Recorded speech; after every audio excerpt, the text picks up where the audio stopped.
Ya, Shalom, selamat pagi semuanya.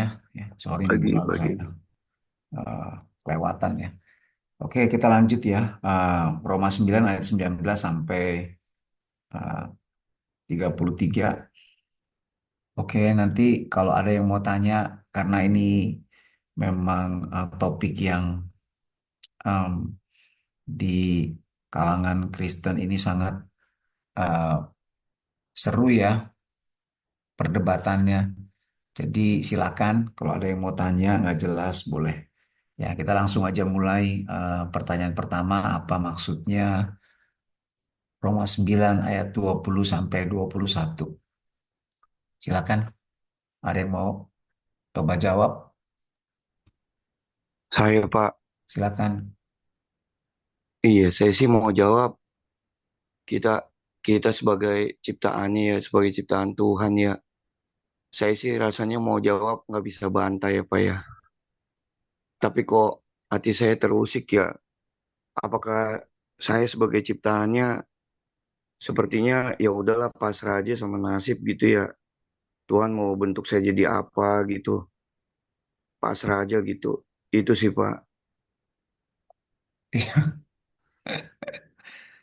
Nah, itu dia. Itu eh, namanya aliran pre pre apa namanya? Sorry. Itu kalau mau dibilang kasarnya itu adalah aliran fatalis namanya ya.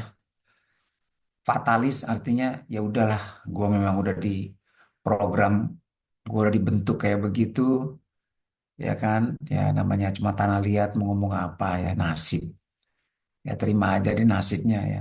Jadi itu golongan fatalis, ya. Eh, apa golongan deter determin determinationist, ya, yang fatalis, ya. Jadi determinis ini adalah aliran yang percaya bahwa semuanya sudah ditentukan oleh Allah. Ya. Dan yang ekstrim ya fatal. Pokoknya gue begini pun ya sudah. Nah makanya pernah ada seorang ateis ya yang dia juga tadinya aliran Kristen yang determinis ya fatalis. Jadi dia justru gara-gara itu dia jadi ateis. Terus waktu diinjili sama orang Calvinis yang juga Calvinis itu determinis, ya. eh Dia bilang saya sudah ditakdirkan kok jadi ateis, ya. Jadi kamu nggak usah injilin saya.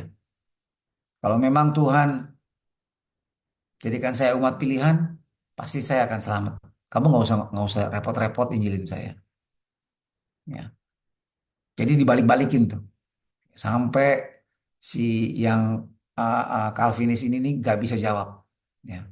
Ada pertanyaan-pertanyaan berikut lagi dibalik-balikin tuh sampai nggak bisa jawab. Makanya kita harus hati-hati. Tuhan bukan Tuhan yang begitu. Ya nanti kita lanjut deh. Oke, ada yang lain mungkin mau coba jawab.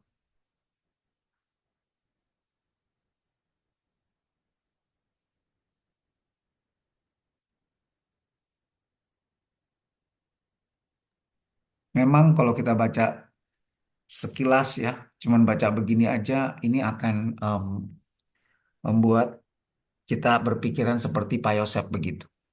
Ya, Makanya ada golongan Kristen Calvinis yang kayak begini. ya, Ya, Pak. Saya coba jawab, Pak. silakan. Ya, memang kalau dilihat di ayat ini, seakan-akan Tuhan itu berdaulat penuh memang terhadap kehidupan kita. Memang Tuhan berdaulat penuh terhadap kehidupan kita.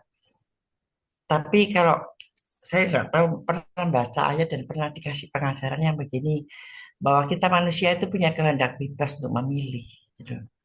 Jadi kedaulatan Tuhan ini sesuai dengan tanggung jawab kita dalam dalam dalam kita maksud hidup berkenan di hati Tuhan melalui iman dalam Yesus itu. Kalau dihubungkan dengan iman dalam Kristus ya. Iya, betul. Kita punya kehendak bebas memang. Heeh. Ya, ya itu Jadi aja yang saya. betul. Heeh. Cuman gimana jelasin ayat ini? Karena Iya, ayat ini kan bilangnya bahwa siapakah engkau hai manusia? Ya. Ayat 18 mulai deh. Sekarang engkau akan berkata kepadaku, jika demikian apalagi yang masih disalahkannya? Sebab siapa yang menentang kehendaknya? Siapakah engkau wahai manusia? Maka engkau membantah Allah. Dapatkah yang dibentuk berkata kepada yang membentuknya, mengapa engkau membentuk aku demikian? Apakah tukang periuk tidak mempunyai hak atas tanah liatnya untuk membuat dari gumpal yang satu yang sama suatu bejana untuk tujuan yang mulia dan yang lain untuk tujuan yang biasa. Ya, jadi bagaimana? Memang di sini nggak kelihatan kehendak bebasnya, Bu, masalahnya. Tadi yang seperti Pak Yosef mengatakan, ya memang kelihatannya ya ya ya Tuhan yang berkuasa, Tuhan yang berdaulat, Tuhan yang membuat segalanya. Ya. Jalan-jalan hidup kita Tuhan yang tentukan. Udah nggak bisa lari. Hokian bilang bocau. Lu mau jungkir balik tetap aja. Begitu. Ya. Seolah-olah begitu bacaannya. Kalau kita lihat ya. Tapi gimana sih sebenarnya? Makanya ini penting ya kita kalau baca lihat konteks yang benar. Padahal yang ngajar tuh kalau kita dengar ya kayak siapa namanya Esra Soru Verbum Veritatis itu kan Calvinis tuh. Bahkan bahkan si Esra Soru mirip seperti yang Pak Yosef bilang. Dia sebenarnya menjurus ke fatalis, Esra Soru. Karena dia mengaku dia itu adalah supralapsarianisme. Nah, jadi ini banyak istilah-istilah teologi yang menyangkut ini. Istilah supralapsarianisme itu juga dari sini. Maksudnya gini, kesimpulan teologi dari sini, ya. Dan beberapa ayat-ayat yang lain sih sebenarnya, ya. Salah satunya ini, ya, supralapsarianisme Tuhan yang menetapkan siapa masuk neraka, siapa masuk surga. Mateng kan. Itu fatalis. Jadi kalau gitu nggak usah penginjilan kalau memang kayak begitu, ya kan?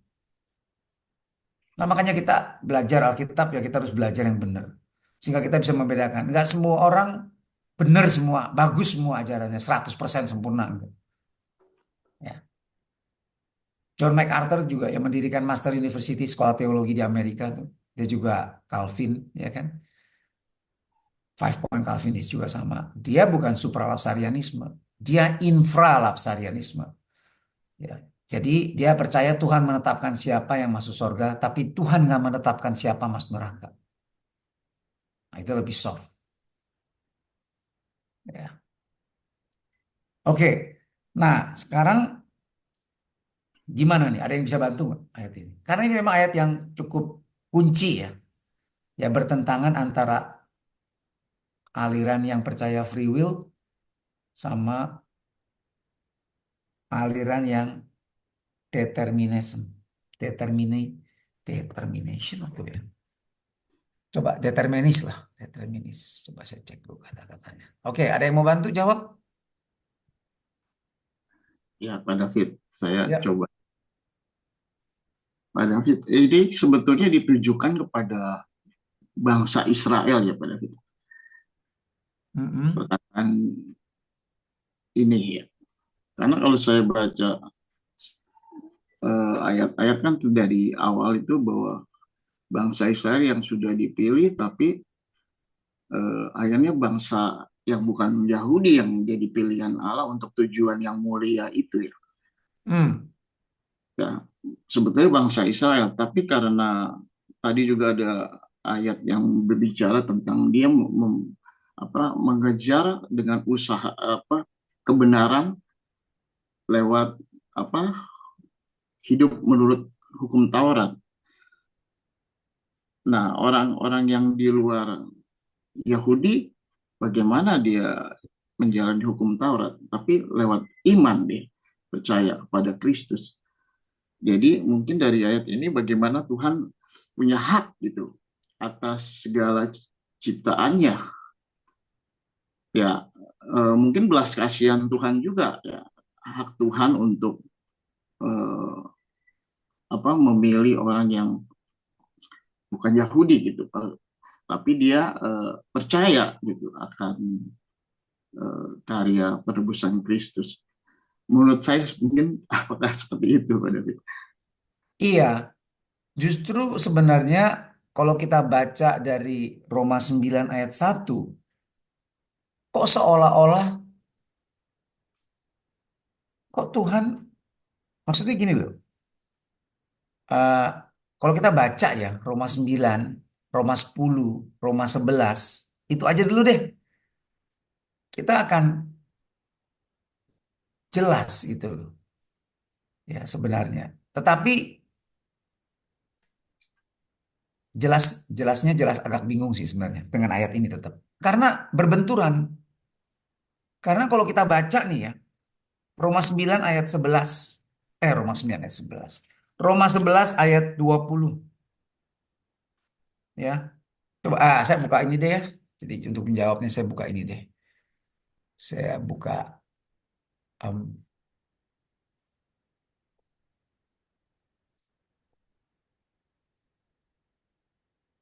ini teman-teman lihat nggak? Isword saya. Kelihatan? Halo? Kelihatan Halo. Pak, kelihatan, kelihatan. Nah, Pak Untung, dengar suara Pak Untung nih. Boleh bantu jawab Pak Untung Pak, gimana Pak? Menurut Bapak nih nomor satu pertanyaannya. Masih belum menemukan sih Pak dari semalam ngerenungin, maksudnya belum, agak sulit gitu maksudnya. Saya juga juga coba lihat Iswat juga kan, ya Iswat memang apa namanya, larinya ke Yesaya, eh, Yesaya 29 ayat 16 terus 45 99. Cuman saya belum menemukan yang tepat Pak. Jadi Saya gini coba ya, Pak. Pak. Oke, sekarang kita lihat ya. Roma Saya 11. saya coba, Pak. Ya, Pak. Oh ya boleh. Apakah ini bicara tentang kedaulatan Tuhan, Pak? Maksudnya, jadi kita tuh nggak bisa menilai Tuhan adil apa nggak adil itu menurut kacamata manusia. Karena Tuhan itu punya kedaulatan yang adil buat dia itu tidak sama dengan cara kita menilai manusia itu menilai adil atau tidak, Pak. Itu sih, Itu Pak. jawabannya dapat nilai ya antara 50 sampai 60 Pak. Pak, Karena gini, eh, Tuhan memang pengetahuannya sangat tinggi. Jalan-jalannya tidak terselami. Yes, ajaib. Coba bayangin. Bagaimana dia mengatur alam semesta ini? Bagaimana bumi kok bisa pas di titik jaraknya dengan matahari? Kok pas perputarannya bisa pas begini? Semua serba pas. Jadi nggak mungkin kalau nggak ada pencipta yang mengatur dengan tepat ini semua terjadi. Kalau bumi geser dikit aja lebih dekat daripada matahari, wow, rusak kita. Ya, lumer. Mundur dikit aja, beku kita. Habis. Ya kan kayak Mars. Jadi pas semua. Perputaran juga waktunya semua pas. Ya. Kalau kita lambat dikit, wah, repot kita. Ya. Cepat dikit juga repot. Jadi semua itu ada efeknya semua. Nggak bagus buat manusia. Tapi Tuhan itu menjaga itu semua. Itu nggak terselami buat kita. Tetapi kebenaran Tuhan, kita punya, jadi gini, kebenaran Tuhan nggak mungkin berlawanan dengan kebenaran kita. Keadilan Tuhan nggak mungkin berbeda dengan keadilan kita. Ya, belas kasihan Tuhan nggak mungkin kita nggak mengerti. Dan itu pasti sejalan. Kalau bilang Tuhan putih ya putih. Kalau Tuhan bilang adil, adil. Tuhan bilang salah, kita setuju salah. Makanya nanti katanya semua lidah akan mengaku. Ya, Tuhan itu adil dan benar jalan-jalannya. Ya, jadi Tuhan itu nggak mungkin nggak adil. Lagian, ini kita lihat deh Roma 9 deh ya, tadi itu. Roma 9 ayat 14. Jika demikian, apakah yang hendak kita katakan? Apakah Allah tidak adil? Mustahil. Jadi semua keputusan Allah itu dasarnya adil. Dan apalagi murah hati. Sebab ia berfirman kepada Musa, aku akan menaruh belas kasihan. Ya, ayat 16 deh langsung. Jadi hal itu tidak tergantung kepada kehendak Allah atau usaha manusia, tetapi kepada kemurahan hati Allah. Jadi semua keputusan Allah itu adil. Karena kasih, karena murah hati. Dan itu berbarengan. Nggak kayak manusia. Kadang-kadang manusia karena kasih, jadi nggak adil. Jadi nggak benar. Karena kasihnya. Contohnya siapa? Itu kemarin tuh. Yang di Surabaya, Ivan, siapa namanya? Yang gara-gara anaknya dibilang rambutnya kayak pudel itu. Ya kan? Terus kemudian datang ke sekolah bawa polisi. Suruh anak itu nyembah. Suruh gonggong. Nah, kenapa dia begitu? Karena saking mengasihi anaknya. Loh, Tuhan juga mengasihi kita. Tapi nggak mungkin dia melakukan sesuatu yang tidak benar dan adil. Dan tidak adil. Nah, orang itu bisa karena kasihnya melakukan hal yang tidak benar dan tidak adil. Nah, Tuhan nggak bisa begitu. Waktu dia melakukan sesuatu, semua atributnya itu berjalan bersama. Tuhan itu bukan manusia. Jadi kasihnya itu yang bikin, oh Allah itu baik, Allah itu. Jadi jangan main-main. Semua kasihnya itu apa yang dia izinkan itu semua adil, benar, kasih itu bersama-sama jalan. Jadi jangan mempermainkan Tuhan. Tuhan tidak membiarkan dirinya dipermainkan. Iya kan? Nah, jadi itu dasarnya. Terus kemudian kalau kita lihat Roma 11.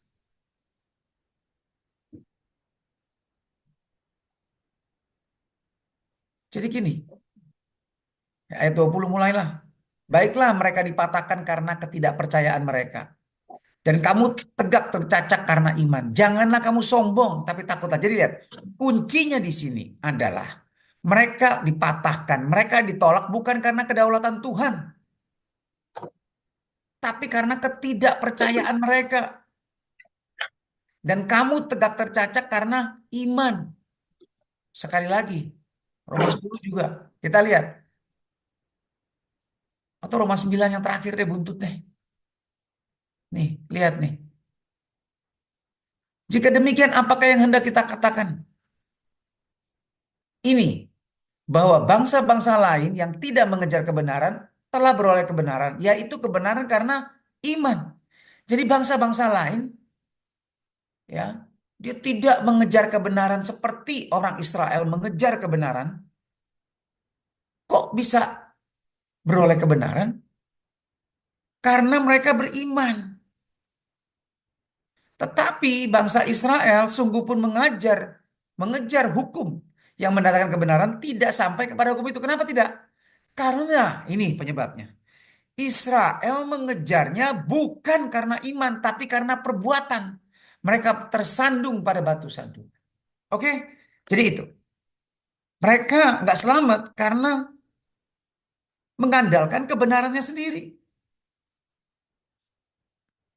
Ya, lihat. Sebab aku dapat memberi kesaksian tentang mereka bahwa mereka sungguh-sungguh giat untuk Allah, tapi tanpa pengertian yang benar. Sebab oleh karena mereka tidak mengenal kebenaran Allah.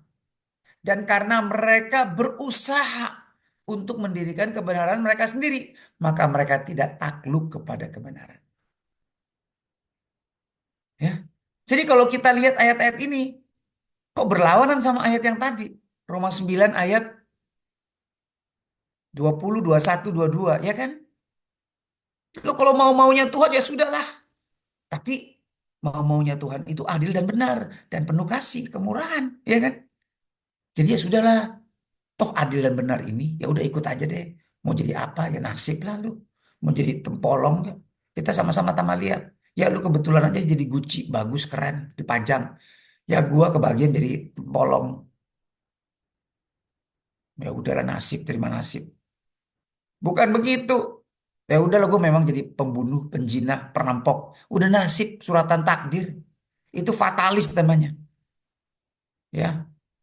determinis yang aliran determinis yang fatalis. Nah, determinis itu mengatakan bahwa Tuhan semua nih kejadian di kita nih udah ditentukan sama Tuhan. Ya, ini fatalis. Tuhan nggak begitu. Kalau Tuhan begitu nggak fair, kalau semua dia yang atur semua nggak fair, dia menghakimi kita. Mesti seseorang itu bisa dihakimi karena bertanggung jawab atas perbuatannya sendiri. Jangankan Tuhan, manusia aja semua di seluruh dunia agamanya apapun walaupun ateis pun punya logika, punya hati nurani. Orang yang nggak sadar, orang yang tidak bisa mengontrol perbuatannya, tidak akan dihukum kalau buat salah. Contoh, orang gila kalau bunuh orang nggak akan masuk penjara. Dimanapun di seluruh dunia, masuk rumah sakit jiwa. Tuh lihat, manusia aja bisa begitu. Karena orang gila nggak sadar apa yang dia lakukan. Anak kecil belum cukup umur, buat salah, buat kriminal. Dia nggak akan masuk penjara seperti orang dewasa.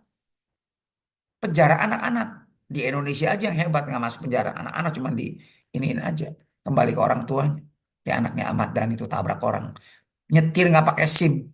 Nabrak mati orang. Ya kan? Nggak masuk penjara tuh. Coba orang dewasa. Masuk penjara itu. Puluhan tahun itu. Nabrak orang mati berapa tuh. Ya kan? Nah itu contoh. Ya manusia aja punya begitu perasaan keadilan. Ya Tuhan pasti. Itu dari mana perasaan keadilan manusia? Ya dari Tuhan lah. Jadi Tuhan juga punya sense of justice kayak begitu. Gak akan menghukum manusia karena memang udah diprogram. Bukan. Tapi manusia dihukum karena kesalahannya sendiri. Nanti makanya nih ikut TFT doktrin ya. Ya. Kita waktu TFT doktrin itu tunjukin jelas bahwa manusia dihukum karena dosa yang dia perbuat. Ya. Di dalam Yehezkiel 18:20. Ya. Yesaya juga, Yeremia juga keluar, ulangan juga. Banyak tuh ayat-ayat yang mengatakan bahwa manusia dihukum karena perbuatan dosanya sendiri. Bapak yang makan buah asam, bukan gigi anaknya yang ngilu, tapi giginya lah yang ngilu. Nggak boleh bapak makan buah asam, gigi anaknya yang ngilu. Itu nggak nyambung, Jack. Nah, kalau bapaknya berbuat dosa, anaknya nggak ikut tanggung jawab, apalagi nenek moyang kita buat dosa, kita nggak akan kena. Kita berdosa, kita yang tanggung jawab, kita yang dihukum. Itu Tuhan punya keadilan. Ya. Itu firman. Nah, kalau kita bilang bahwa semua ditakdirkan, semua Tuhan yang tentukan kita berdosa, semua Tuhan yang tentukan semua. Ya kalau itu berlawanan dengan seluruh Alkitab yang lain. Ya kan? Gara-gara Roma 9 ayat 20 sampai 22 ini kita nggak bisa bangun satu doktrin sendiri yang berlawanan dengan seluruh ayat Alkitab yang lain. Bahwa Tuhan yang sudah tentukan ya sudah bro, nasib lu. Enggak. Ya. Kita masuk neraka karena kita yang pilih. Ulangan 30 ayat 19 katakan, aku memanggil langit dan bumi menjadi saksi kepadamu, kuperhadapkan berkat dan kutuk, kehidupan dan kematian. Pilihlah. Kita yang pilih, Pak. Bu. Ya, lagi balik Roma 11. Nih saya ceritain dulu deh bahwa ayat itu nggak boleh ditafsirkan seperti itu. Nanti saya akan kembali ke ayat itu. Nah, Roma 11. Jadi kalau ayat itu kita tafsirkan seperti teman-teman tadi, fatalis, determinis, maka ini ayat ini semua salah gimana nih? Ya, Roma 9 ayat 30, 32, 33, terus kemudian Roma 10 ayat 1 sampai 4. Nih Roma 11 lagi ayat 20. Ini tulisan Paulus sendiri aja udah bentrok. Iya kan? Apalagi sama tulisan yang Petrus, Yakobus, sama Yesaya, Yeskiel. Ya kan? Nah, lihat. Jadi kalau kita tegak tercacak karena iman, jangan sombong, tapi takutlah. Sebab kalau Allah tidak menyayangkan cabang asli, Ia juga tidak akan menyayangkan kamu. Ya, Tuhan itu adil. Sama aja, tidak memandang muka. Ya, loh, kamu yang tegak tercacak sama iman karena iman loh. Tuhan juga bisa nggak sayang. Nah, loh, kan?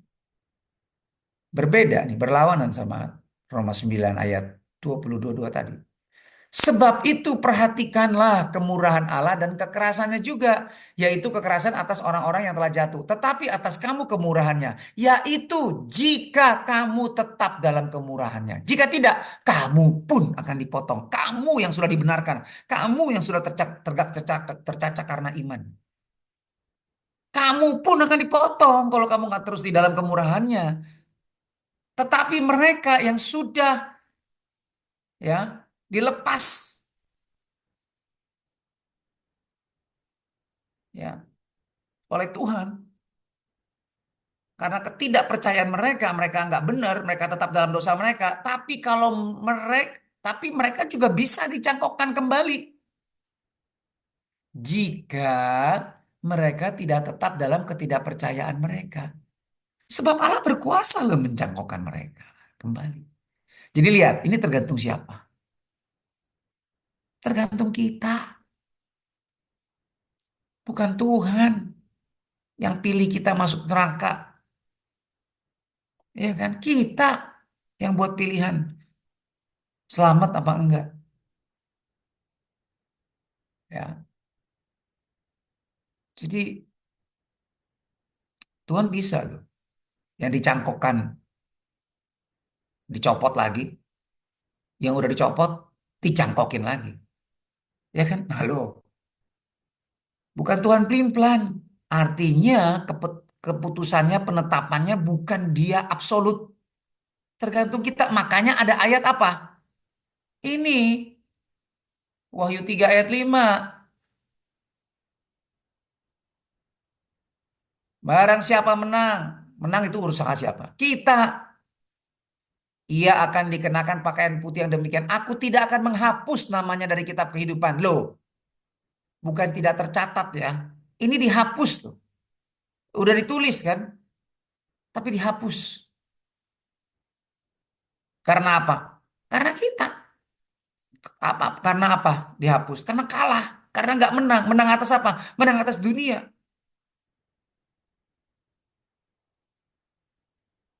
Ya kan?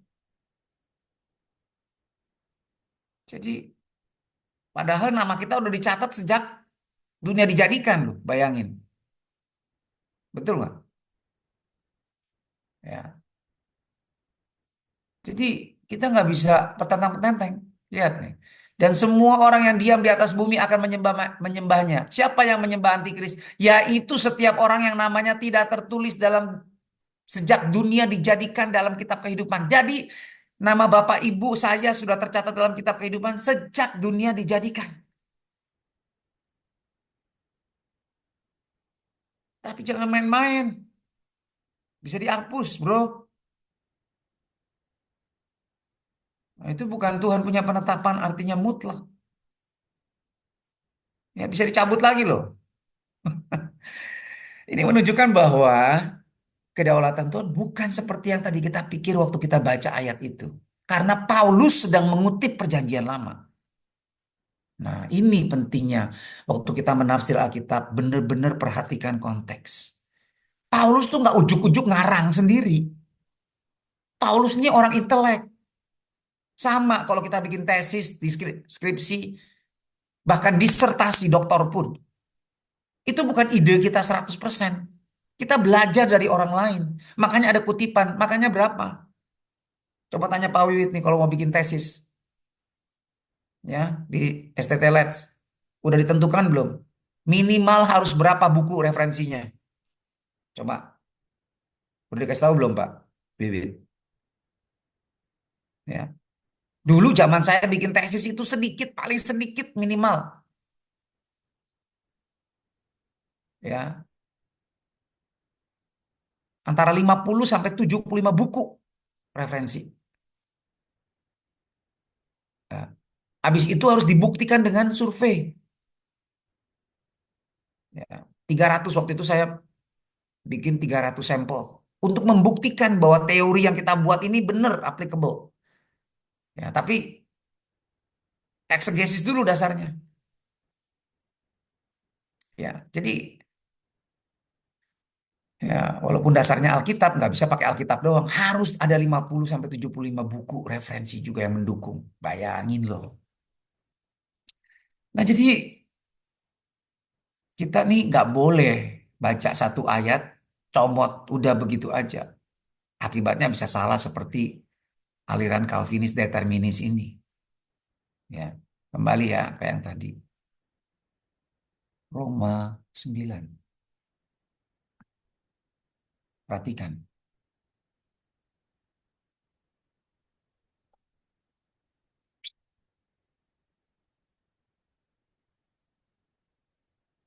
Siapakah kamu, hai manusia?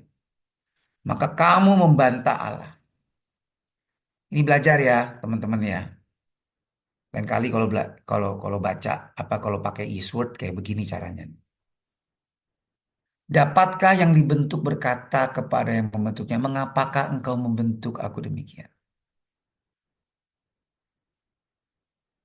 Apakah tukang periuk tidak mempunyai hak untuk tanah liat? Nah, ini dia sedang mengutip perjanjian lama. Yeremia. Yeremia 18 ayat 3 sampai 6 nih.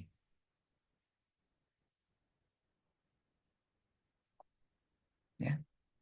Yeremia 18 ayat 3 sampai 6. Tentang perumpamaan penjunan dan tanah liat. Tuhan adalah penjunan, kita tanah liat.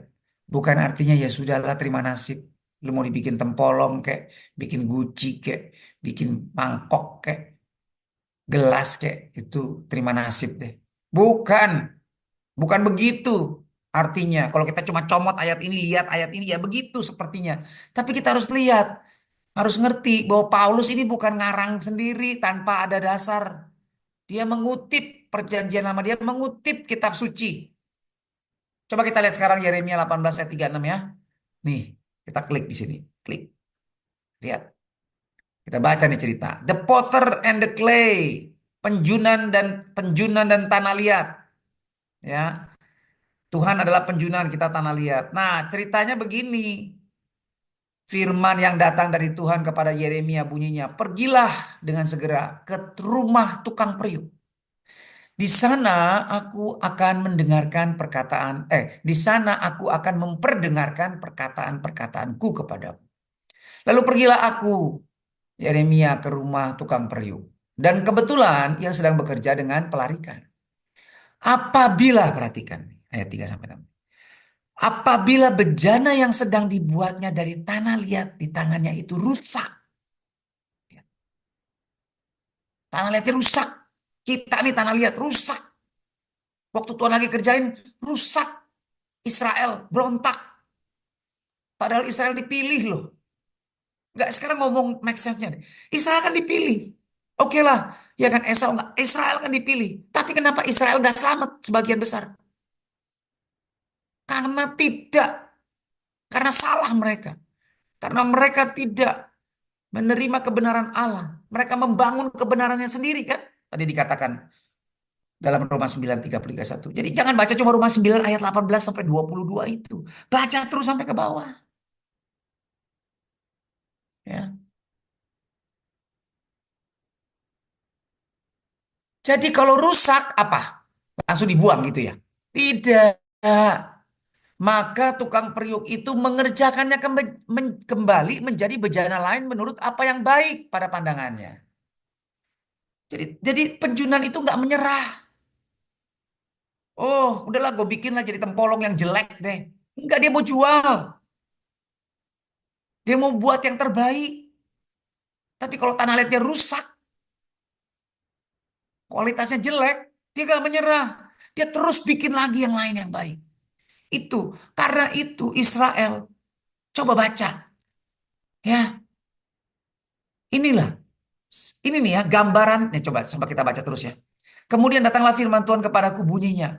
Masakan aku tidak dapat bertindak kepada kamu seperti tukang periuk ini, hai kaum Israel.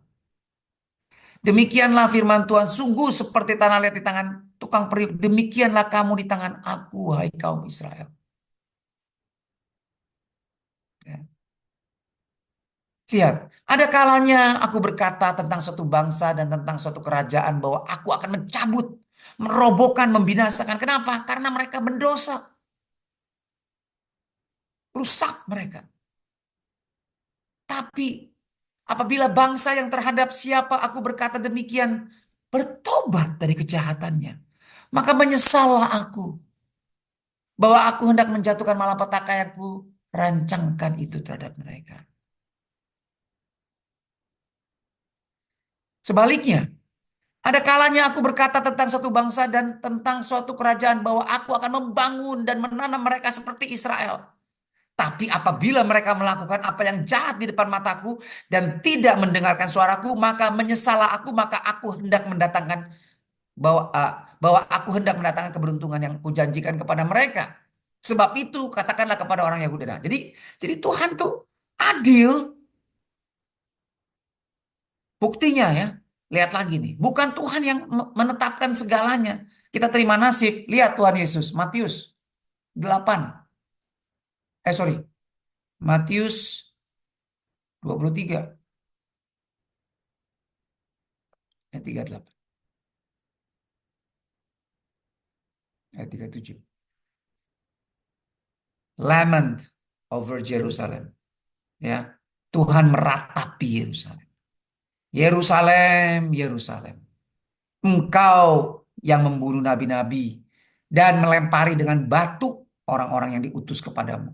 Berkali-kali aku rindu mengumpulkan anak-anakmu sama seperti induk ayam mengumpulkan anak-anaknya di bawah sayapnya. Tetapi kamu tidak mau. Jadi bukan Tuhan yang mau. Nah sekarang kalau Tuhan memang sudah menetapkan Yerusalem hancur. Benar loh Yerusalem hancur kan abad ke-70. Tahun ke-70. Hancur semua seperti Tuhan membinasakan Kanaan. Ibu, anak, perempuan, anak, semua anak kecil mati semua. Itu terjadi di Yerusalem. Tuhan menghukum Yerusalem seperti menghukum Kanaan. Habis. Ya, bayangin. Kenapa? Bukan Tuhan yang sudah merencanakan. Kalau gitu Tuhan drama dong. Kok dia bilang di sini Yerusalem, Yerusalem. Engkau membunuh berkali-kali aku merindukan. Kalau gitu Tuhan nggak benar dong. Bohong dong, drama dong. Munafik. Padahal dia sudah merencanakan kehancuran Yerusalem. Enggak. Dia justru ingin menyelamatkan Yerusalem. Tetapi Yerusalemnya nggak mau. Lihatlah rumahmu, ini akan ditinggalkan dan menjadi sunyi. Bener, dinubuatin. Karena lu nggak mau diselamatin, lu akan hancur. Ya kan? Dan aku berkata kepadamu, mulai sekarang kamu tidak akan melihat aku lagi. Nah, lihat ya kan? Jadi, lihat nih. Yerusalem, Yerusalem, engkau membunuh nabi-nabi dan melempari dengan batu orang-orang yang diutus kepadamu. Berkali-kali aku rindu mengumpulkan anak-anakmu sama seperti induk ayam mengumpulkan anak-anaknya di bawah sayapnya. Tapi kamu tidak mau. Ya. Bukan Tuhan yang menentukan. Tuhan punya rancangan, tetapi tergantung kita. Mau atau enggak ikut. Kalau enggak, hancur. Berontak, hancur. Tapi walaupun kita berontak, hancur, selama kita belum mati, kalau kita bertobat, kembali Tuhan, Tuhan akan cangkokkan lagi ke dia. Kita akan selamat. Asal jangan udah mati, didoain lagi ya, terus nggak bisa lah ya kan kayak purgatori itu omong kosong itu. Oke ya, nah jadi kembali nomor 9. Nah, kita lihat sekarang. Ayat 21. Apakah tukang periuk tidak mempunyai hak atas tanah? Ya kan? Jadi Tuhan punya hak. Dia akan buat sesuatu yang baik dan buat yang lain. Nah, untuk dipakai guna tujuan mulia dan salah satu benda lain dipakai guna tujuan yang biasa. Lalu, jadi memang ada, ya udah Bapak memang sudah ditakdirkan jadi gembala, jadi penatua. Kalau kamu, ya sudahlah kamu jadi jemaat yang baik, yang budiman aja, duduk aja diam manis ya. Memang kamu nggak punya talenta, kamu nggak diberikan karunia, nggak diberikan kasih karunia untuk menjadi seorang presiden. Udah terima nasib lalu jadi rakyat jelata deh. Enggak, enggak. Mana ayatnya? Ini juga dia ya merujuk, maksudnya gini loh. Ini Paulus ngomong begini, tapi ini juga referensinya. Ini seperti yang Paulus katakan kepada Timotius dalam 2 Timotius 2 ayat 20-21. Dalam rumah yang besar bukan hanya terdapat perabot emas dan perak, melainkan juga dari kayu dan tanah. Yang pertama dipakai untuk maksud yang mulia, dan yang terakhir untuk maksud yang kurang mulia, kayak tempolong tadi. Tapi gimana bisa dipakai tempolong? Nah itu tadi, karena lu rusak. Jadi jika seorang menyucikan dirinya dari hal-hal yang jahat, ia akan menjadi perabot rumah untuk maksud yang mulia. Ia dikuduskan, dipandang layak untuk dipakai tuannya, dan disediakan untuk setiap perkara yang mulia.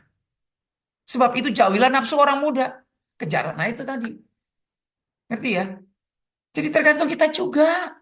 Tuhan pilih kita jadi alat yang mulia, apa enggak tergantung kita juga. Dan itu dalam kekudusan nggak? Kita belajar nggak? Aduh, tapi Pak IQ saya pas-pasan Pak. Pas-pasan buat ngitung duit di pasar. Belanjaan, kembalian, udah itu aja. Nggak bisa yang sulit-sulit Pak. Kuadrat kali. Waduh Pak, kepala saya nggak muat. Bukan begitu. Elunya yang males. Sekarang ilmu pengetahuan membuktikan orang yang IQ-nya 90, kalau dia belajar terus, dia bisa naik jadi 120. Sangat cerdas, bayangin loh. Tapi kalau mager terus, males, belanja aja males, maunya online dulu. Ya kan, nggak mikir, maunya enak aja, maunya nonton, entertain, terus nggak pernah belajar. Ya terang aja IQ-nya makin jongkok. Jadi gitu loh. Ya. Kamu belajar, males, banyak alasan. Ya. Jadi jangan salahin Tuhan.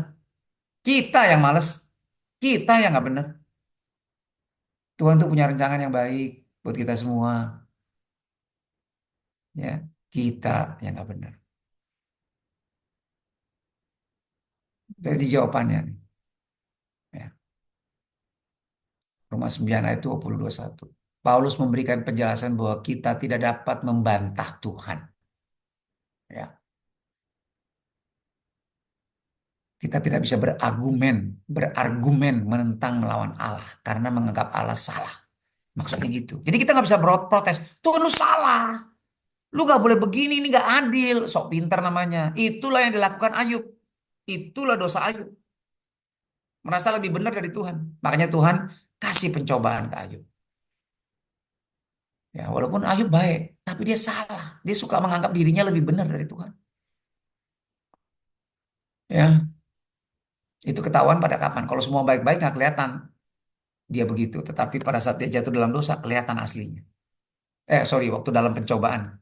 Waktu jatuh dalam pencobaan kelihatan aslinya. Nah kita juga kalau nggak ada pencobaan kita nggak kelihatan aslinya. Makanya Tuhan izinkan pencobaan. Tapi waktu kita jatuh dalam pencobaan jangan salahin Tuhan. Lu Tuhan yang bikin gua kayak begini. Enggak. Kita jadi kelihatan aslinya. Waktu pencobaan. Bener apa enggak imannya. Ya, jadi kita waktu lagi jatuh dalam pencobaan jangan salahin Tuhan. Ya, menganggap Tuhan salah. Bukan begitu. Atas semua keputusan atau pilihan Allah. Ya, seperti dalam memilih Israel. Tadi lihat kan kita udah lihat kan Yeremia 18. Ya, Tuhan nggak begitu. Kita udah lihat kan Roma 9 33 3. Kita udah lihat kan Roma 11 ayat 22 22 20 sampai 22 tadi. Ya kan? Bukan begitu maksud Paulus. Jadi Tuhan itu keputusannya selalu berdasarkan keadilan dan kemurahan hati. Roma 9 ayat 14 16. Bukan sewenang-wenang atau tanpa alasan yang benar. Pokoknya unconditional election. Tuhan yang pilih mau-maunya dia. Salah itu. Mau-maunya dia tapi semua berdasarkan keadilan dan kemurahannya. Berdasarkan pengetahuannya. Roma 8 ayat 29. Tuhan memilih kita berdasarkan pengetahuannya. Itu pun untuk supaya kita menjadi serupa Kristus bertumbuh. Dia tahu kita seperti apa. Ya. Jadi juga pemilihan untuk dijadikan alat guna tujuan mulia atau biasa juga tergantung pilihan manusia. Ya, lihatlah 2 Timotius 2 ayat 20-21 tadi. Ya kan? Sebenarnya dalam Roma 9 ayat 20-21, Paulus mengutip nubuatan Nabi Yeremia yang menyampaikan pesan Tuhan dan akan kasih dan kesabarannya kepada orang Israel. Juga bangsa lain yang keras hati dan berbuat kejahatan. Ketika Tuhan mau menghukum, menghancurkan, lalu mereka bertobat, maka Tuhan akan menyesal dan kembali memberkati mereka, mengampuni mereka. Tetapi kalau Tuhan sudah merencanakan yang bagus, mereka buat dosa, meninggalkan Tuhan, dia dicabut lah. Makanya bongkar pasang dulu deh akhirnya. Amburadul. Ya, karena salah kita. Ya. Jadi tukang periuk dan tanah liat ini menggambarkan hatinya Tuhan yang tidak pernah sewenang-wenang dalam tindakannya. Gak pernah semau gue. Tidak pernah tanpa alasan yang jelas. Gak pernah. Gak pernah dia memilih kita tanpa kondisi, syarat, dan ketentuan. Semua ada syarat dan ketentuan berlaku. Bukan cuma hadiah, undian aja ya. Syarat dan ketentuan berlaku. Tetapi semua diskon ada syarat dan ketentuan. Semua anugerah, semua pilihan Tuhan juga ada syarat dan ketentuannya. Ya, walaupun dia berhak untuk itu, tapi Tuhan nggak begitu. Seperti seorang tukang periuk yang tidak pernah menyerah dalam membentuk tanah liat. Ya, Yeremia 18 ayat 1 sampai 10. Oke, ada yang mau tanya sampai sini? Saya pikir kita nggak bisa bahas semua ya, karena ini memang ini dalam. Maksudnya kita harus hati, maksudnya karena ini kita membongkar ya bangunan doktrin dari sebagian Kristen yang cukup banyak yang fatalis, saya bilang. Determinis apa ngomongnya kepleset dulu. Ya, determinisme. Ya, yang percaya kepada determinisme. Catat tuh, determinisme. Yang percaya kepada predestinasi kebablasan. Predestinasi disalah tafsirkan seperti itu, bahwa Tuhan yang pilih kita masuk neraka atau masuk surga. Gawat. Ini termasuk kategori sesat nih. Kalau saya bilang, ya, ini jelas kok. Tapi merasa mereka paling benar, aduh susah. Coba lihat, kita lihat deh, coba dibantah ini. Bagaimana ini? Ya. Oke, ada yang mau tanya sampai sini? Pak, kalau yang terjadi dengan Yudas Iskariot itu gimana, Pak? Oke, sekarang kita lihat Yudas Iskariot. Yudas Iskariot namanya dihapus dari kitab kehidupan. Seperti Wahyu 3 ayat 5 katakan. Kita lihat ya ceritanya. Dalam Lukas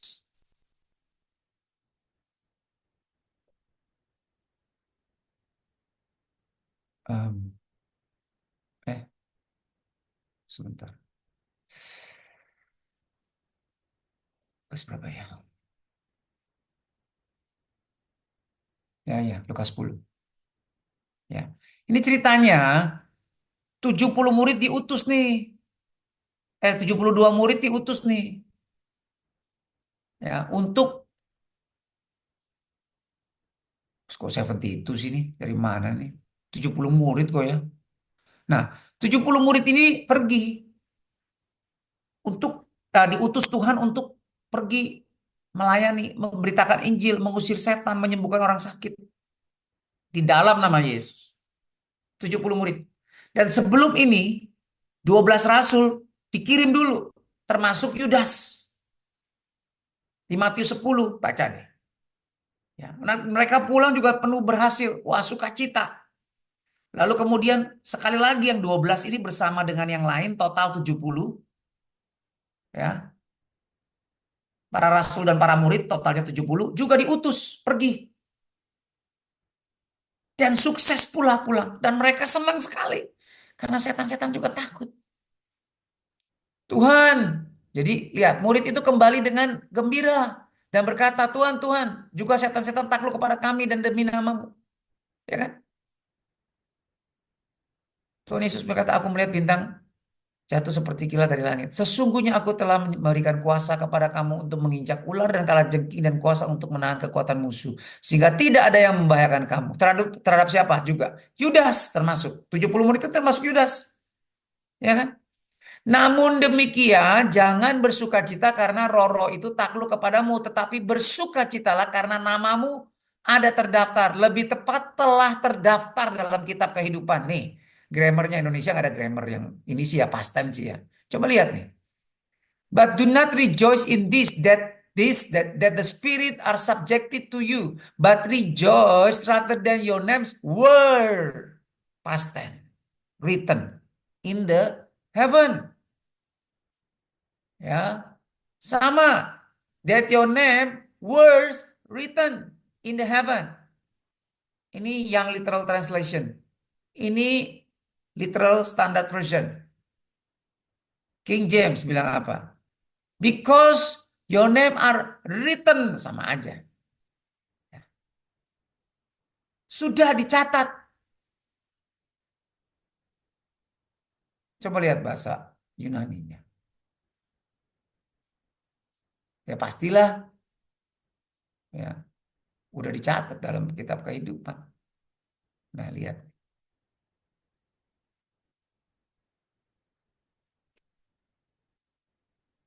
Auris pasif indikatif grammarnya.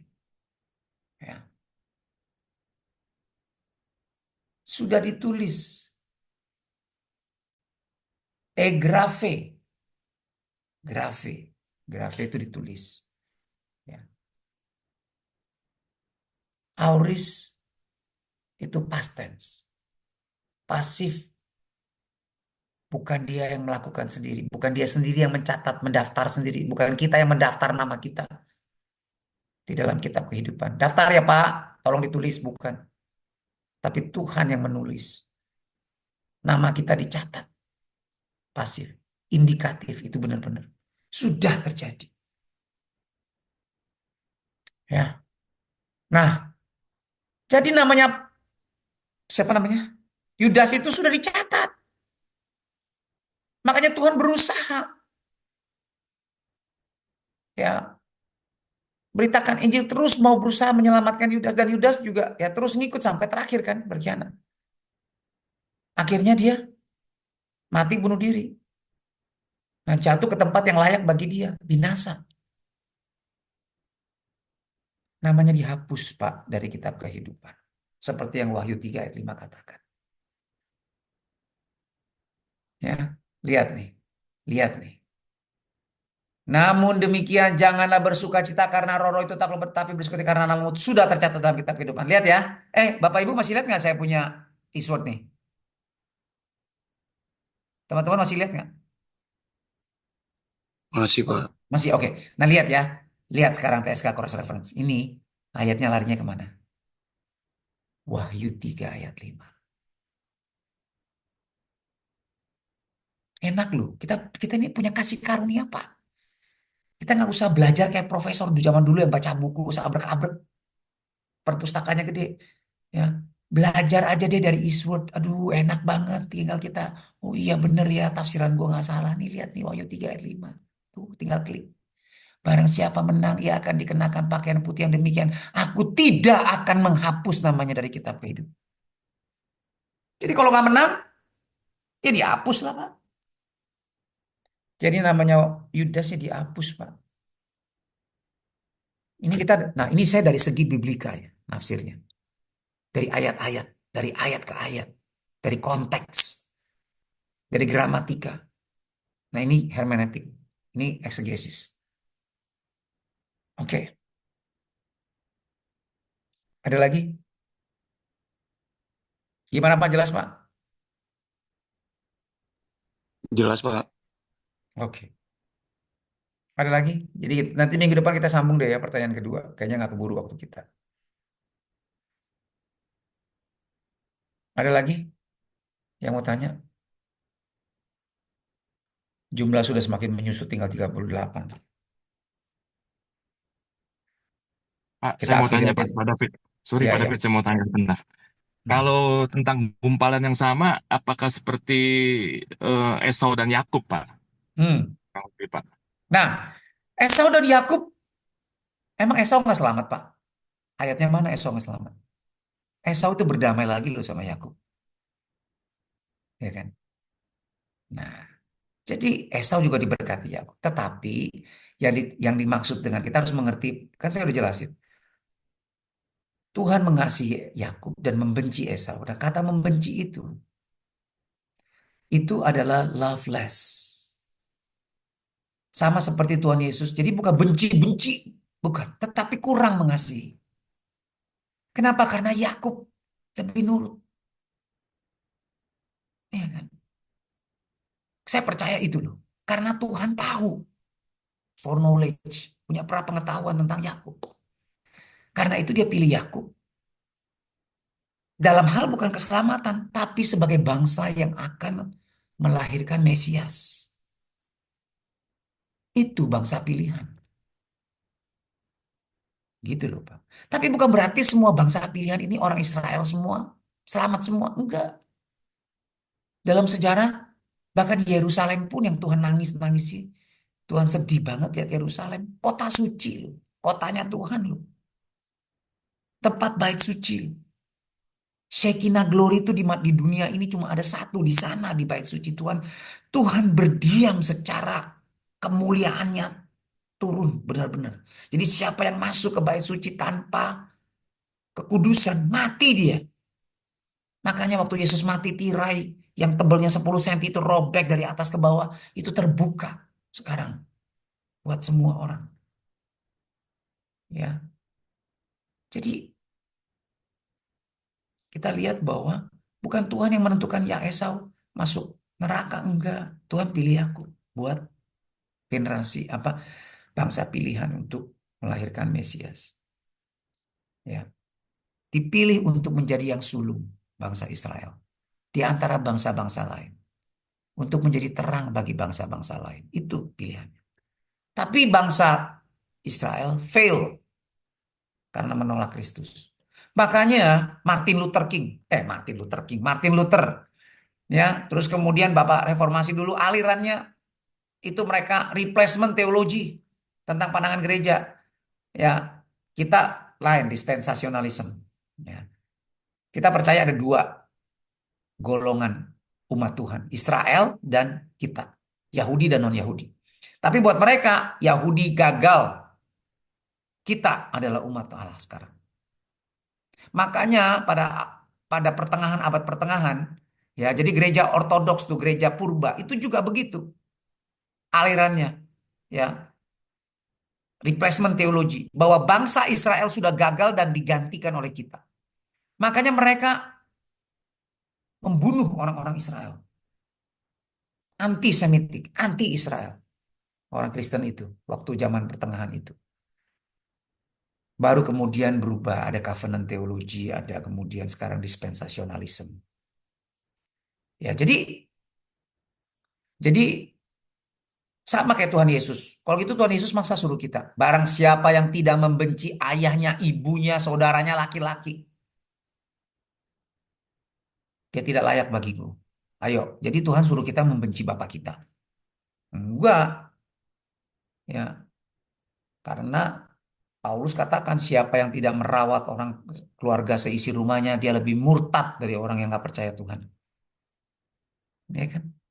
Jadi maksudnya sebenarnya kalau kamu tidak mengasihi aku lebih daripada ayahmu, ibumu, saudaramu, kamu tidak layak bagiku. Gitu kan. Bukan benci, beneran benci. Karena kalau benci kan itu sama dengan membunuh. Nggak boleh dosa. Ya kan di Matius 5. Gitu ya Pak ya kira-kira maksudnya. Oke, thank you, Pak. Ya, sama. Ada lagi?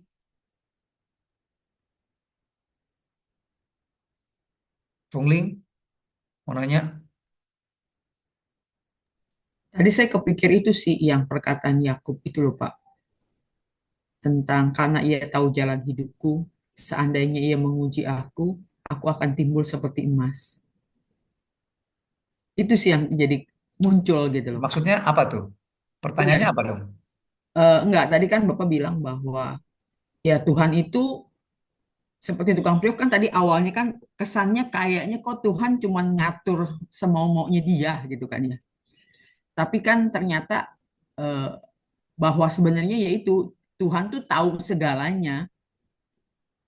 Tuhan tahu ujungnya kita tuh kayak gimana gitu kan. Mm-mm. Nah itu sih. Jadi Makanya berdasarkan pengetahuan, pengetahuannya itu, foreknowledge-nya itu, Roma 8:29, dia memilih kita. iya. Dia tahu kita.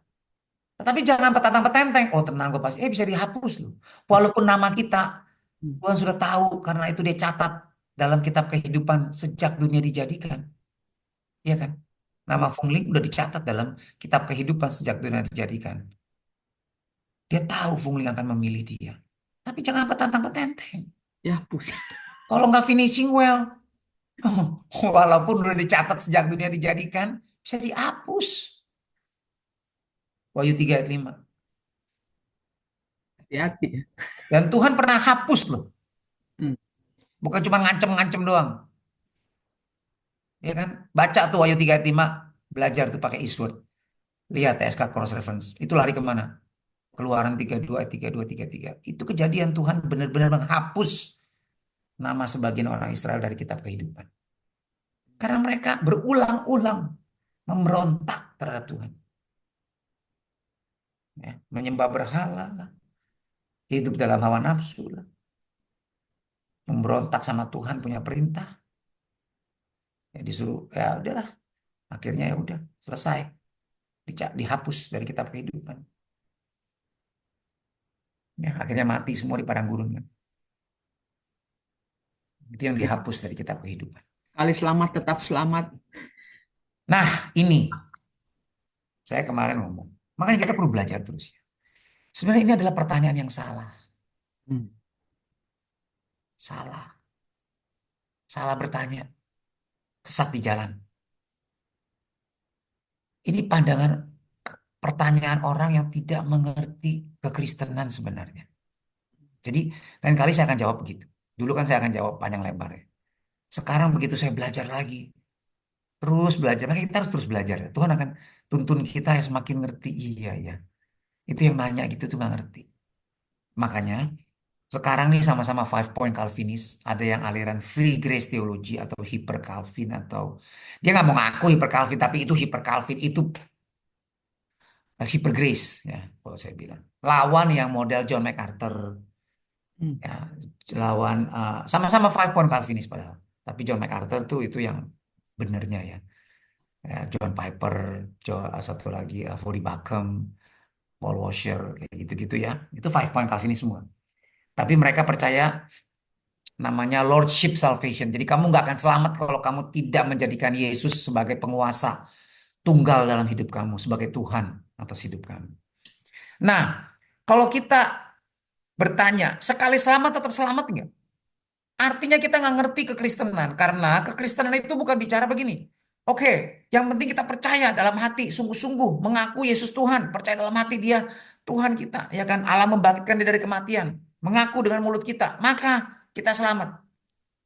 Kita nggak lihat satu, salahnya kita nggak lihat konteks itu. Jadi Kristen itu bukan hanya mengaku-ngaku, Hmm. ngerti pengajaran, percaya Yesus Tuhan, benar-benar juru selamat, mengaku menebus dosa kita, udah kita selamat. Bukan begitu. Kalau gitu mah setan juga selamat, karena setan juga percaya. Setan ngerti ajaran Alkitab. Tapi kenapa dia nggak selamat? Karena dia nggak taat. Dia memberontak terhadap Tuhan.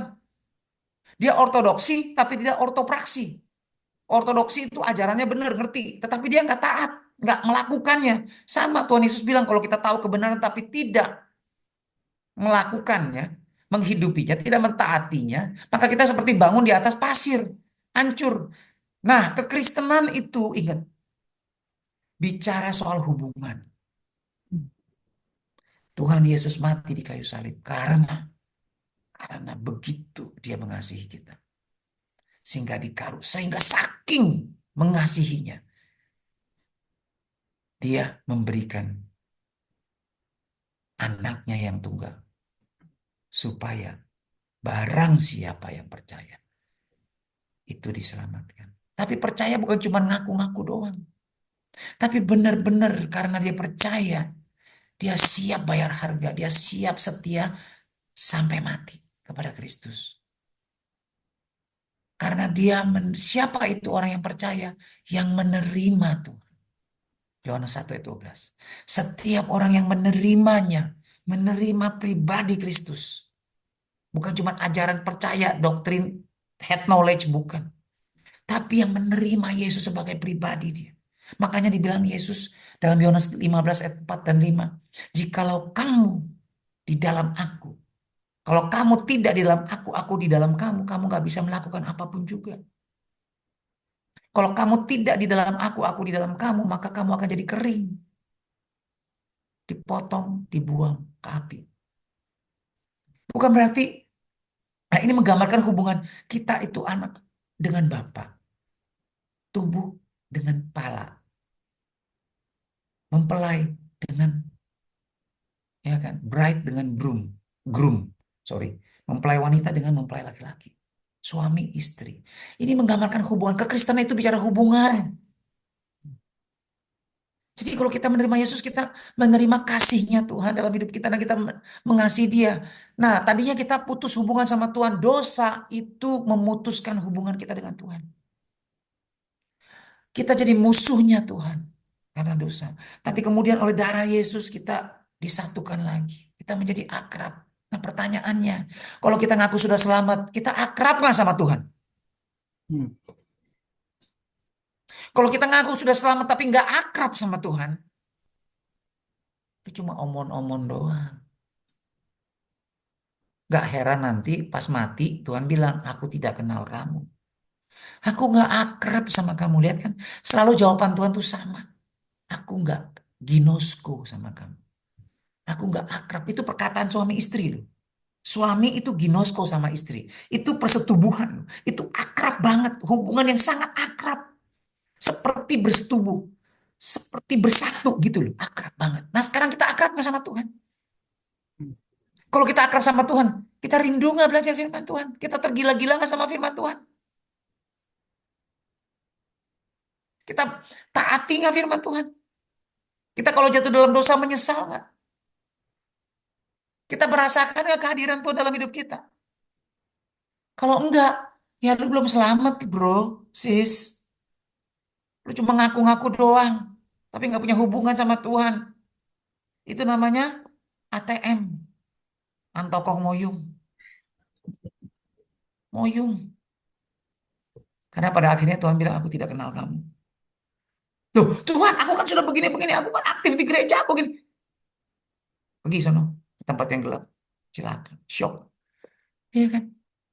Jadi makanya, kalau kita bilang, masa gini loh? Suami istri ini udah kawin baik-baik semua nih. Udah. Ini kan bicara nih, maksudnya Kristen yang bener ya. Kalau dia udah bener akrab sama Tuhan, masa gue selamat gak ya? Aduh, ini kalau gitu lu gak kenal Tuhan, lu gak akrab sama Tuhan, lu gak tahu hatinya Tuhan. Lu gak mengasihi Tuhan. Kalau gak selamat kan artinya berpisah sama Tuhan. Lu cerai sama Tuhan. Itu namanya gak selamat kan? Kalau selamat kan artinya selalu bersatu sama Tuhan. Makanya saya nggak khotbah ya di ibadah 4. Waktu di berapa ya bulan? Kapan ya saya khotbah di umumnya terakhir? Saya kutip perkataan Charles Spurgeon. Charles Spurgeon ini adalah Calvin. Tapi yang benar. Kalau baca, dengerin khotbahnya, ajarannya, bukunya, kita nggak yakin dia itu Calvin. Karena dia mengajarkan bahwa kita harus sungguh-sungguh hidup. Takut sama Tuhan. Jadi gereja aliran apapun respect sama Charles Spurgeon. Dan dia pernah bilang begini. Kalau kamu tidak mengalami surga hari ini, maka nanti pun setelah kamu mati, kamu nggak akan masuk surga. Sekali lagi ya, kalau sekarang kita tidak menikmati surga, maka kita nanti setelah mati pun tidak akan masuk surga. Bayangin loh. Jadi surga itu bukan nanti, sekarang kita menikmati Tuhan Kak. Ya kan? Surga itu kalau ada Kristus di dalam kita.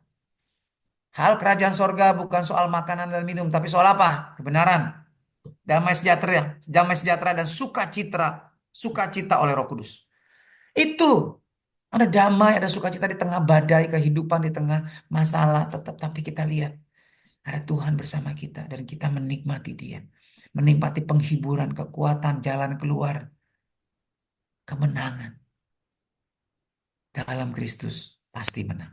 Kalau kita dalam Kristus. Hmm. Ya. Jadi gak mungkin kalau kita punya hubungan yang baik-baik sama istri, sama suami, masa kita bingung, nanti kok cerai nggak ya? Kita cerai nggak ya? Bisa cerai nggak nanti ya? Itu kan pertanyaan gak waras namanya. Kecuali memang tanda-tandanya nih sekarang udah gak cocok, udah memang suka tidur sendiri-sendiri, udah ribuan, udah pengen, udah gak betah, udah kayak gerah, udah kayak di neraka di rumah. Nah mungkin, iya ya, kita bisa cerai nih. Iya bisa. Tetapi kalau hubungan baik semua, kita nggak kebayang bisa cerai. Jadi pertanyaannya ini salah. Ini pertanyaan orang kemungkinan belum lahir baru. Kemungkinan besar. Dia belum mengalami. Kalau dia mengalami itu benar, dia nggak akan dia nggak akan ragu. Ini yang dibilang dalam Roma 8. Ada kesaksian batin di dalam kita. Roh kita bersama-sama dengan Roh Kudus bersaksi bahwa kita anak Allah. Nih. Jadi kita nggak usah diyakini. Tenang bro. Lu pasti selamat. Tenang. Hati-hati lu yakin-yakinin orang. Nanti dia yakin, oh iya, ya nggak apa-apa ya gue buat. Oh ya nggak apa-apa lah, ini dosa kecil bukan dosa mendatangkan maut. Gue pasti selamat. Totonya mati. Totonya Tuhan bilang, aku nggak kenal kamu. Loh, katanya pembina saya selamat pak. Ya kata pembina lu tanya sama dia, suruh dia tanggung jawab. Cilaka. Orang yang lahir baru, dia punya keyakinan di dalam dia. Kenapa? Karena Roh Kudus bersaksi bersama-sama dengan roh dia. Dia anak Allah. Dan kelihatan dari hidupnya, ekspresinya kelihatan. Dia sungguh-sungguh, dia benci dosa. Dia haus sama Tuhan. Itu loh Kristen. Gitu ya, Fundi. Ya, makasih Pak. Oke. Ada lagi? Kalau nggak ada, kita sampai di sini ya. Udah 6:30. Oke, kita lanjut minggu depan ya. Pertanyaan kedua dan selanjutnya. Mari kita berdoa. Bapa di sorga, Tuhan, Kau baik. Tuhan, terima kasih buat firman-Mu yang membuka mata kami, yang mencerahkan pikiran kami. Sehingga kami tahu betapa baiknya Engkau. Walaupun Kau Allah yang maha kuasa, tapi Engkau penuh belas kasihan, penuh kasih.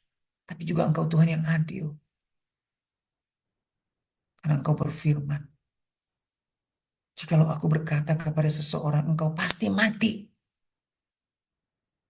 Karena dosa-dosamu. Tapi dia bertobat, dia menyesali dirinya. Dan dia berbalik kepadaku dan melakukan hal-hal yang ku kehendaki. Maka dia akan hidup, dia tidak akan mati. Tetapi kalau engkau berkata kepada orang benar, kamu pasti hidup. Lalu orang benar ini mengandalkan kebenarannya sendiri.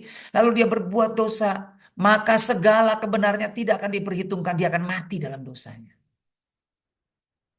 Engkau Tuhan yang adil Tuhan. Engkau Tuhan yang adil. Engkau Tuhan yang penuh belas kasihan. Kami bersyukur kami boleh mengenal Engkau. Sebagai Bapa kami. Sebagai Gembala kami yang agung. Sebagai Tuhan dan Raja kami. Tuhan, Engkau Tuhan. Bapa kami. Dan Engkau ingatkan kami. Jikalau kami memanggil Engkau Bapa. Yang tanpa memandang muka menghakimi semua orang sesuai dengan perbuatannya. Bukan hanya sesuai dengan omongannya, pengakuannya saja. Tapi sesuai dengan perbuatannya Engkau akan hakimi kami. Maka Engkau ingatkan kami supaya kami hendaklah hidup dengan penuh ketakutan selama menumpang di dunia ini. Terima kasih Tuhan buat peringatanmu, buat kebaikan kasih-Mu. Kami semakin mau mendekat lagi kepada Engkau. Belajar lagi firman-Mu supaya kami jangan salah paham tentang Engkau. Terima kasih Bapa di sorga. Biar kami juga boleh berbagi kepada saudara-saudara kami yang lain. Kami boleh jadi terang dan garam dimanapun kami berada. Tuhan kami terima Tuhan. Firman-Mu dalam hati kami untuk kami lakukan. Tolong kami Allah Roh Kudus. Berikan kami hati yang lembut peka. Dengar-dengaran suara-Mu. Kalau kami menyimpang ke kanan ke kiri. Tegur kami, ingatkan kami Allah Roh Kudus supaya kami berbalik lagi. Kami tidak mau mendukakan Engkau Allah Roh Kudus. Terima kasih Tuhan. Terima kasih Tuhan Yesus. Karena itu mari kita semua menerima berkat yang sempurna dari Bapa di sorga. cinta kasih karunia dari dari Tuhan Yesus Kristus yang selalu mengundang kita untuk datang ke tahta kasih karunia-Nya. Tuhan, kami mau selalu datang mendekat kepada tahta kasih karunia-Mu. Tuhan Allah Roh Kudus, Engkau yang ada di dalam kami. Biar kami boleh terus bersekutu bersama dengan Engkau. Engkau penghibur, Engkau guru, Engkau penolong kami. Dimanapun kami berada. Kami tidak pernah sendirian. Terima kasih Bapa di sorga. Di dalam nama Yesus. Kita semua yang terima berkat Tuhan sama-sama katakan. Amin. Amin. Oke. Terima kasih Pak Yuk, David. Ketemu minggu depan ya. God bless. Terima kasih Ya, David, terima kasih. Pak Ya, Pak baik. Untung dan semuanya. Tuhan berkati. Tuhan Terima berkati. kasih untuk semuanya. Tuhan berkati Bu, sampai ketemu besok Thank you Pak pagi. David, thank you Pak Untung. Tuhan Sama-sama Bu. memberkati. Terima kasih Pak David.